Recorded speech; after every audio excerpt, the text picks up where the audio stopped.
Hello my dear students, welcome to my YouTube channel making mathematics easy.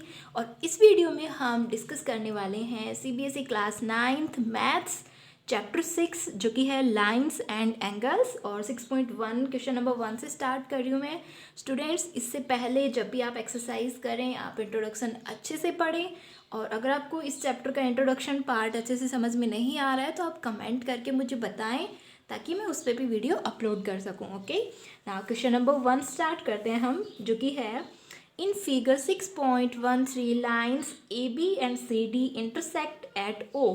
A B और C D two lines हैं जो कि ओ पर intersect कर रही हैं। If angle A O C, that mean ये एंगल की बात हो रही है, plus angle B O E, that mean ये एंगल की, इन दोनों का सम जो है वो हमें गिवन है 70 डिग्री। इन दोनों का सम हमें 70 डिग्री दे रखा है। And angle B O E हमें फाइंड करना है और बी ओ डी हमें 40 गिवन है। दैट मीन ये जो एंगल है वो 40 डिग्री है। बी ओ ई हमें फाइंड करना है, ये वाला angle. And reflex angle C O E, that mean C O E angle का रिफ्लेक्स एंगल फाइंड करना है हमें। ओके, तो बच्चों जब भी आप ज्योमेट्री के क्वेश्चंस करें सबसे पहले आप जो डायग्राम गिवन है उसको अच्छे से एनालिसिस करें। उसको एनालिसिस करने का मतलब है आप देखें कि उसमें एंगल्स किस टाइप के हैं।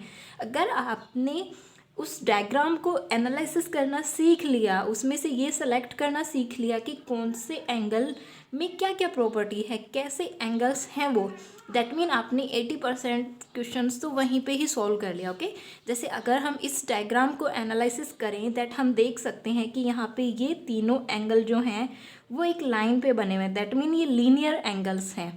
हम इजीली देख सकते हैं कि angle A O C, C O E and angle B O E एक लाइन पे हैं। अब इसका क्या मीन है? इसका ये मीनिंग हुआ कि इन तीनों का सम 180 डिग्री है। तो देखो बेनिफिट हुआ ना हमें, क्योंकि इनका सम तो हमें दे रखा है। तो अगर हम इन तीनों के सम में से इन दोनों का सम माइनस कर दें तो हमारे पास थर्ड एंगल ऑटोमेटिकली आ जाएगा, है ना। उसके बाद हम बात करें कि ये दोनों एंगल्स वर्टिकली ऑपोजिट एंगल्स हैं, है ना। यानी अगर इनमें से एक की वैल्यू हमें पता हो तो इसकी वैल्यू भी हमें ऑटोमेटिकली पता चल जाएगी। तो देखो अगर हमने इस डायग्राम को एनालिसिस कर लिया तब हम इजीली क्वेश्चंस को वहाँ पे आराम से सोल्व कर पाएंगे। ये 40 डिग्री है तो ये 40 डिग्री हो गया, क्योंकि ये वर्टिकली अपोजिट एंगल है।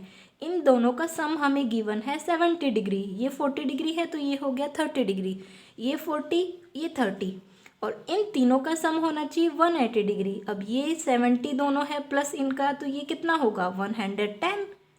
तो देखो आधा क्वेश्चन तो हमने सॉल्व कर ही लिया है। अब जो क्वेश्चन हमने सॉल्व किया है उसको हमें नोट करना है। हम लिखेंगे we know angle A O C equal angle B O D. Okay, क्योंकि ये दोनों कैसे हैं, वर्टिकली अपोजिट हैं, तो हमें रीजन भी लिखना है यहाँ पे। Vertically opposite angles are equal, vertically opposite angles equal होते हैं। ठीक है, अब ये कितना आ गया, ये भी 40 डिग्री हो गया, और इन दोनों का सम हमें गिवन है 30 डिग्री है, क्योंकि हमें बी ओ ई भी फाइंड करना है। इन दोनों का sum 70 degree. Now angle A O C plus angle B O E equals to 70 degree. ये तो हमें गिवन ही है, हमें बी ओ ई फाइंड करना है, तो उसके लिए हमें ए ओ सी पता होना चाहिए ना, और ए ओ सी हमने फाइंड कर लिया है। सो ए ओ सी की जगह हम लिख सकते हैं 40 degree. 40 degree plus B O E equals to 70 degree, and angle B O E हमें मिल गया है 70 minus 40 equals to 30 degree. Okay, ये हो गया 40 डिग्री और इन दोनों का सम 70 है, दैट मीन ये कितना होगा 30 डिग्री होगा। हमें फाइंड करना है अब reflex angle of angle C O E. उसके लिए हमें सी ओ ई पता होना चाहिए ना। अब हम सी ओ ई आराम से फाइंड कर सकते हैं, हमें पता है ये तीनों एंगल लाइन पे हैं।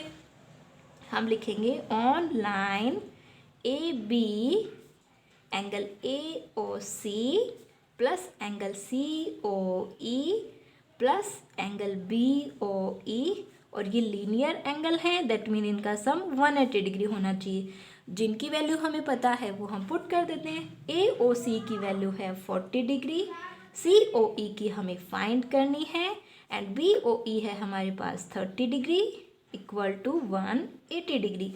और अब हम इजीली एंगल COE की वैल्यू फाइंड कर सकते हैं जो कि आएगी 180 माइनस 70 डिग्री इक्वल टू 110। हमें तो COE फाइंड नहीं करना, हमें तो COE का रिफ्लेक्स एंगल फाइंड करना है। तो रिफ्लेक्स ऑफ एंगल COE कैसे फाइंड करेंगे? 360 में से COE एंगल को माइनस कर देंगे। जब भी हमें रिफ्लेक्स एंगल फाइंड करना हो तो उस एंगल को 360 में से माइनस कर दो।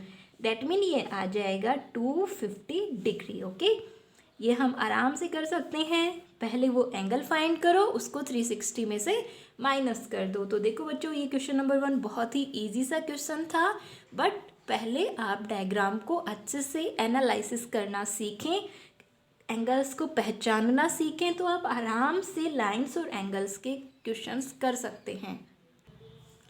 चलिए अब हम स्टार्ट करते हैं क्वेश्चन नंबर 2। क्वेश्चन नंबर 2 है, in given figure lines XY line and MN, ये दोनों लाइंस इंटरसेक्ट करनी है O पे, एंड एंगल POY ये 90 डिग्री है।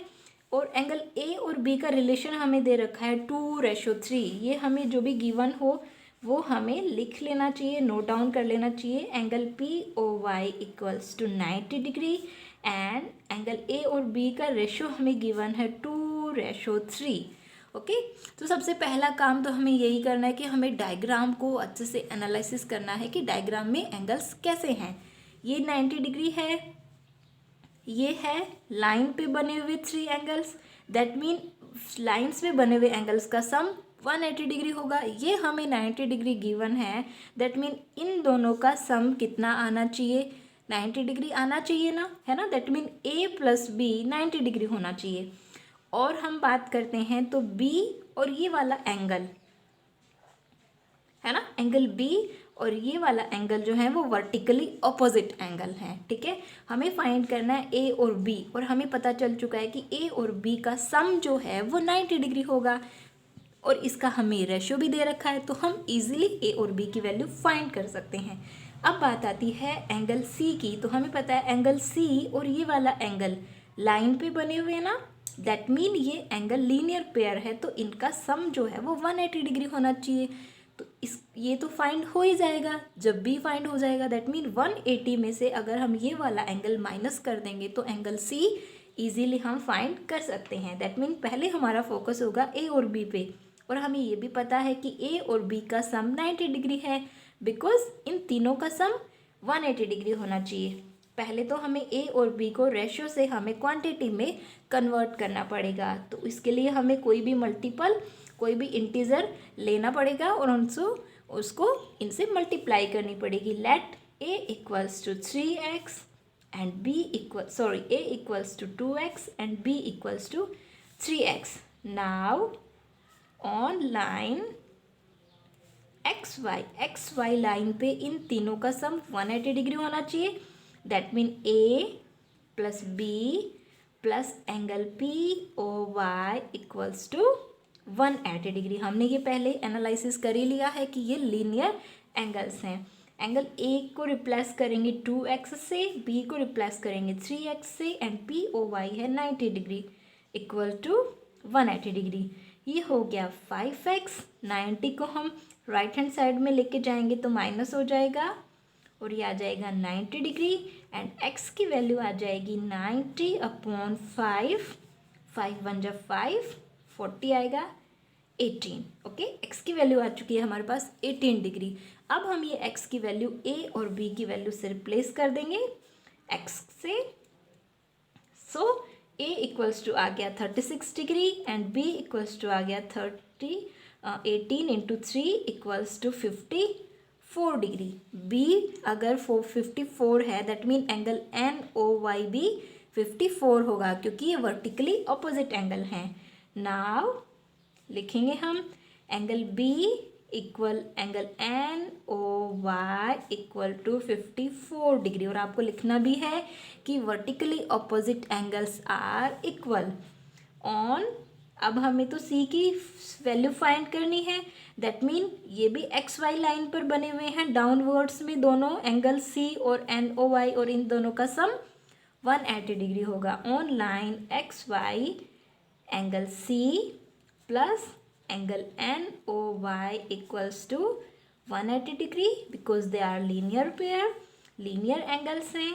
एंगल सी की वैल्यू हमें फाइंड करनी है और एंगल एन ओ वाई की वैल्यू है 54, उससे हम वैल्यू पुट कर देंगे और यहाँ पे एंगल सी की वैल्यू हम फाइंड कर लेंगे। 10 में से 4 माइनस करेंगे 6 और 17 में से 5 माइनस करेंगे तो 126 जो है वो हमारे सी की वैल्यू आ जाएगी। तो आपने देखा बच्चों कि ये एंगल्स, ये जो क्वेश्चंस हैं जो कि एंगल्स पे डिपेंड हैं, उसके लिए सबसे पहले आपको पूरे फिगर को एनालिसिस करके एंगल्स देखने पड़ेंगे कि कौन से एंगल का रिलेशन किसके साथ कैसा है, कौन सा एंगल वर्टिकली अपोजिट है, कौन सा एंगल लीनियर पेयर बना रहा है, किसका सम कितना होता है, ये आपको पता होना चाहिए। इसके लिए आप इस चैप्टर का इंट्रोडक्शन आप बहुत ही अच्छे से पढ़ें। सब कुछ आपकी बुक में है, बस एक बार ज़रूरत है तो बुक को रिवाइज़ करने की, इसके इंट्रोडक्शन को रिवाइज़ करने की। अगर आपको लगता है कि फिर भी आप इंट्रोडक्शन समझ नहीं पा रहे हैं तो आप कमेंट करें ताकि मैं आपको इंट्रोडक्शन पार्ट की वीडियो भी प्रोवाइड करा सकूं। And always be happy, be positive.